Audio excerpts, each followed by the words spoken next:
Hi guys, good evening. গধূলি হৈছে অলপ ঘূৰিব আছোঁ ৰেলৰ ফালে। আৰু মই এনেকুৱা এটা মানে ল'ৰাক দেখাই আছোঁ। ল'ৰাটো আপোনালোকে চিনি পাব, বহুত মোৰ খাজ বন্ধু আৰু কলজা মানুহৰ দুখন থাকে এৱাদি, ইফালে এখন ইফালে এখন, তেনেকুৱা বন্ধু মোৰ। ইফালে আছে সি, মই দেখি আছোঁ, চাই থাকক। বন্ধু বহুত লাজ কৰে। এইটো বন্ধু চাহাব পঢ়া পঢ়িব চাহাব। তই কিবা কওঁ, বহুত দিনৰ মূৰত আহিলি ঘৰত। হে বহুত দিনৰ মূৰত আহিলি, ভাল পালো। কিন্তু তই বেয়া কাম কৰিলি নহয় এটা দেই। কি নিজে ভাবনা ক নেকি? কব নালাগে দে, নক দে। এই ট্ৰেইন আহি আছে, এই ট্ৰেইনৰ লাইট, এইফালে দেউতা হাঁহ হাঁহ খেদবে আহিছে।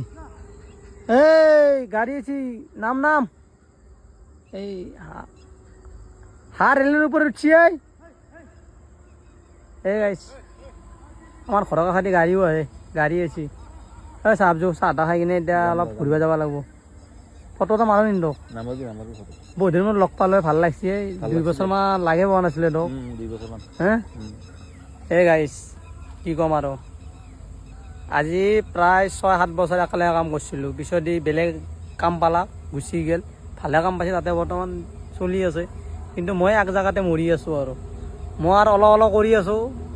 কোন তৰ্কত মানে কামৰ পৰা অলপ চাপ গেৰাণ্টি নাই। ট্ৰেইন আছি পালো হৰণ মাৰ, হৰণ নামে কি ট্ৰেইনে